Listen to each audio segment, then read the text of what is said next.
Hey family, thanks so much for joining me. So I wanted to bring another reading. Of course, this is a timeless reading. Could have happened already, could be happening now, could happen in the future. Take what resonates and leave the rest. This can also be used as a manifestation reading. All you need to do is claim this energy for your own. Um, if you'd like to work with me on astrology readings, twin flame stuff, and much more, my information is in the description below. I get my information from God and from the Holy Spirit. I don't use any cards or anything like that. Use your discernment when it comes to these readings.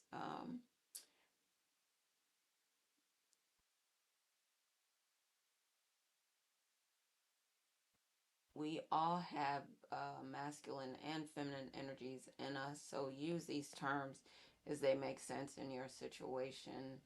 Sometimes I'll say divine feminine and I mean divine masculine and vice versa. So we all have these energies within us. If there's anything that I left out, I will try to sprinkle it in as I go along.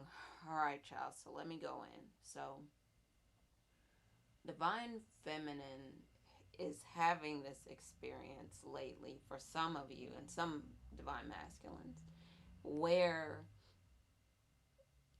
you're feeling like, okay, you've been working through some things and you've been talking about some things, and maybe some communication has been slow, but divine feminine has been saying, I wonder, like, if this is meant for me. Is this the thing? Is this what I'm supposed to be doing? Is this the person that I'm supposed to be with? Because when I'm talking to them, at times they seem like they're not sure. But what divine feminines might not be acknowledging is that they have been saying that they're not sure lately.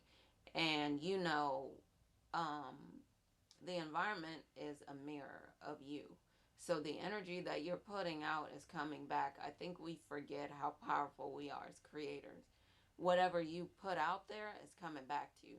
So if you feel like, well, I'm not sure about this, connection, and this is this the one and all this, when you put that energy out there, divine masculine or, divine feminine, depending on your situation, um, they pick up on it, and then they're saying, oh, you're not sure, they're not sure. And even if you aren't saying it with your mouth, understand that your spiritual communications are way more powerful than anything that you say with your mouth. So if you're feeling like you're not sure, you're not certain if this is the one, they're going to start mirroring that and expressing those things to you. So when you say, are you sure that you want to marry me? What you're saying is you're not sure that you want to marry them. If you're saying you're not sure that you want to be with them, or they're saying the same thing to you, do not be surprised if you feel this way. Because even though you're not saying it with your mouth, you are saying it spiritually and they are picking up on it. So do not be mad at them when they say they're not sure, because you're not sure. Take ownership of this, really take responsibility for whatever feelings you have, and be honest is what I would encourage you to do. Because divine feminine might, again, we've been talking about this dark feminine energy. You might be dropping into that dark feminine energy and you're thinking in these quiet moments and thinking that no one's picking up on it. Spiritually, they picking up on it, because what you saying is, you're not sure that he's the one. You're not sure. Do you really want to spend the rest of your life with this person? Or, like, is this someone that's way, way more, attractive to you in a lot of different ways? It could be more spiritually attractive, could be more, you know, intellectually attractive to you. You could be a sapiosexual, and you could be really attracted to people's intellect. Over time you could be seeing flaws in this person that you didn't think were there, and you start thinking, wait a minute, I don't know if I want to spend the rest of my life with this person. I'm not sure. And sometimes, of course, you have met a karmic, and the karmic will gaslight you and, try to make you think that they don't care about you so that they can manipulate you and keep you close to them. So just also watch out for things like that too. That maybe they really love you and they want to keep you close, but the only thing that they know how to do is manipulate you and try to get you to think that they don't want you. That's not true. They're clinging to you for dear life, but they don't want you to know that because they feel like if you knew that, you would treat them badly. But the thing is, when your counterpart was the most attracted to you, it's when, that's right, you were distant. Maybe you are super busy. Not that you were doing it on purpose, but that you were super busy. You had a whole bunch of stuff you were doing and all this stuff, and now you're still super busy. Now you probably getting back to that because you feel like you're fed up with this person, and now you're not sure if they're the one, if you want to be with them, and now you're getting back to yourself, which is what you should have been doing originally anyway. So originally, the doubt, the question came from you. That was the original source of it, and you know that. If you're being honest, keep it a buck. You were the one who were questioning. You're the one who had doubts. Is this the person? And you are thinking like, you lucky. You should feel super lucky that I'm even spending time with you, and not in an arrogant way, but in a way that you understand your worth.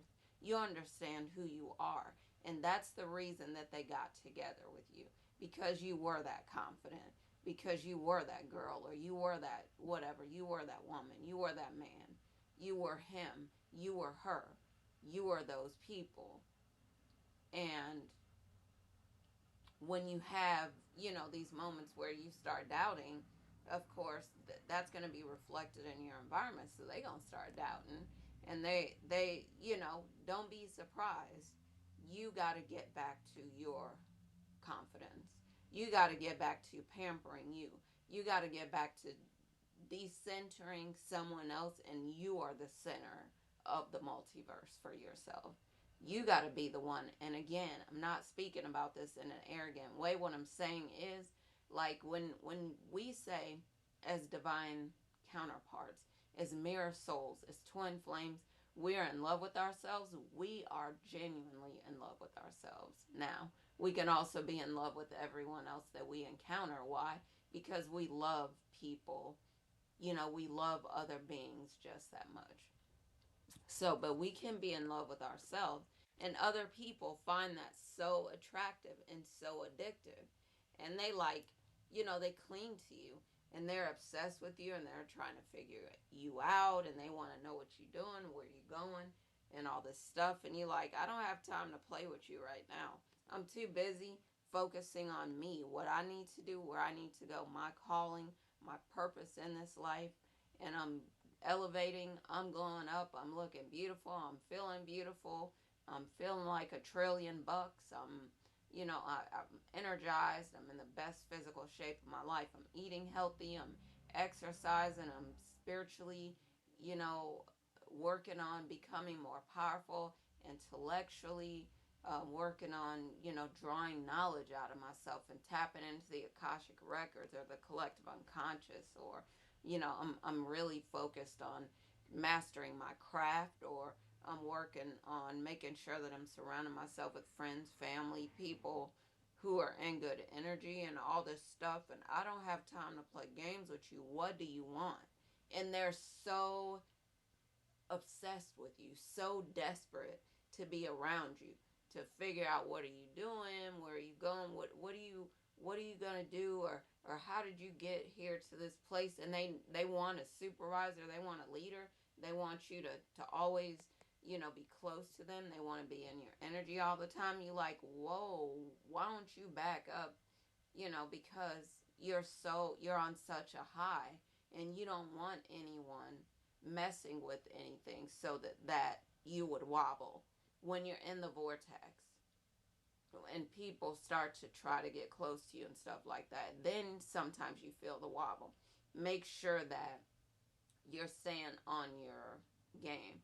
Make sure that you are doing what you need to do. Again, continue to glow up, continue to eat healthy, continue to exercise, continue to grow spiritually and become more spiritually powerful, continue to work on building your intellect, continue to work on surrounding yourself with people that you know are in great energy, family, friends, whoever. Continue to pursue the things that you know are your calling. Continue to work on, whatever, businesses or ventures or collaborations or whatever it is. Continue to work on your beauty. Continue to work on your relationships, loving, romantic relationships. Continue to focus on the things that are the most important in your life. Again, I've been talking about Venus moving into Aquarius and the exaltation almost of like intellect, and some sapiosexuals, you know what I'm talking about here, that just intellect, people being intelligent, being smarter, like so attractive to you.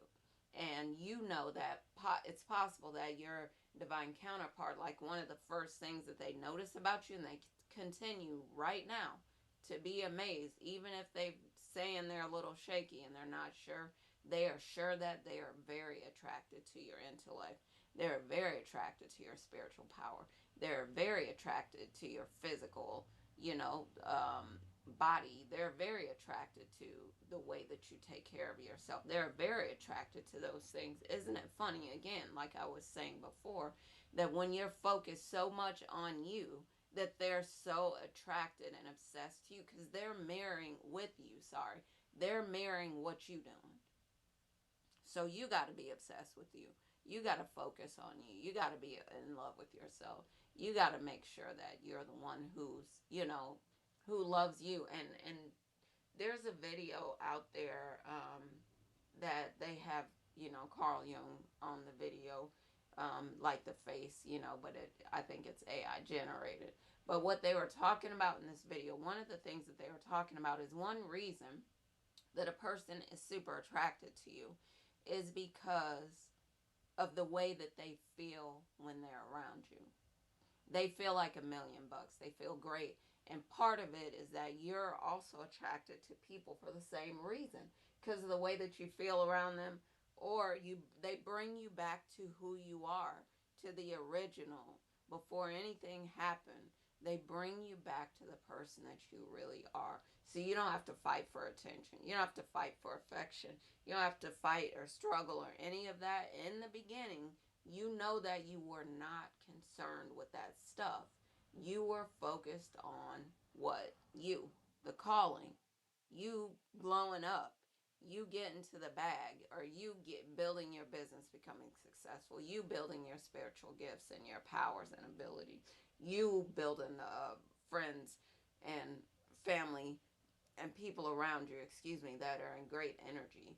You building the physical body of your dreams. You building, the meal plan and the lifestyle as far as food choices go of your dreams.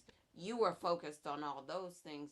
You need to get obsessed with those things. You need to get focused on those things. You need to become in love with yourself again. You need to fall in love with yourself again. That's the bottom line. So don't be getting mad at other people. Keep it a buck again. Don't get mad at other people when they're saying, well, they're not sure, when you're the one who started it. You're the one who's not sure. Drop back into your feminine energy, your dark feminine energy. You need to focus on you. You need to, again, fall in love with yourself again. And have no doubt, when you stay in that vibe, in that vibration, in that frequency, when you do that, the people that are going to be around you are going to be people that are in love with you. Why? Because you're in love with yourself. And they're going to be, what? Mirroring what you're doing. So you need to fall in love with you. You need to be in love with you. The version of you that you're presenting to the world needs to be the version that you're in love with. And you need to stay there. Do not concern yourself with other people and what they're doing. You need to focus on you. Don't get me wrong. Again, I'm not saying this in an arrogant way, but what's the thing that we need to be focused on in order to really self-actualize? Answering the calling. That's going to require you to become your best self, right? You're not concerned with what anyone else is thinking about you. You're on a mission. You need to be, again, glowing up, thinking about answering the calling that you have, growing spiritually powerful, more powerful than ever before. You need to be focused on surrounding yourself with people that are in great energy, that are doing things similar to what you're doing. You need to be concerned with all those things. And like I always say, I don't understand how people got time to be nosy and be in anybody else's business when they should be so busy focused on themselves, falling in love with themselves, and glowing up, elevating, doing what it is that they need to do so that they really don't have time to think about, focus on the stuff that's going to make them wobble when they're in the vortex. Get there, find a way to stay there. If you feel good, feel better. Focus on the things that you're grateful for. Stay in this energy of gratitude every day. Focus on the good things that happen for the day. Focus on lifting yourself up. Focus on those things. When you do those things, when you walk, it's like you glitter, and people are like, this person is electrifying. I don't know what it is about them. When you just release it, when you say, I'm not worried about everyone else and what they're doing, I'm focused on me and glowing up. And not in a way that you don't care. Because part of your calling might be, you know, guiding, teaching, lifting people up, and so on. But you're so obsessed with God, so obsessed with the message, so obsessed with yourself and doing the work that you need to do. You're so on a mission. You're so busy doing all these things that you know are important, are essential to the world, and the world needs you.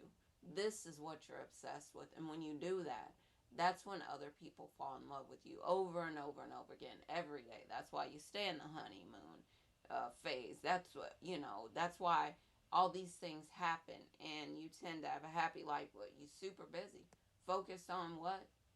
Doing the things that you're supposed to be doing here, answering the calling, growing spiritually, all these things that I'm talking about. And hopefully, when you do get back focused on all these things and have a purpose, have a mission, or you do have one, you just need to get back into it. And when you do, just see how things can turn around in your life. Just from you saying, you know, forget it, forget all the rest of it. I need to get back to me. When you do that, just see how things come together in your life and how miraculous things happen. How you just attract things to yourself. How things just materialize out of thin air because everybody want to work with you and everyone, wants to be close to you and all this stuff. You will see how things unfold when you do this. All right, y'all. So I will um, try to bring another video soon. I hope you enjoyed this one. I hope you got some good information out of this. As always, I say happy lightning fast manifesting. Continue to watch, read, listen to things that are going to lift you up. Continue to glow up. Continue to surround yourself with great people, with great energy, and watch the miracles unfold. I'm so excited to hear you talk about it. All right, y'all. I love y'all. I'll talk to y'all next time. Bye for now.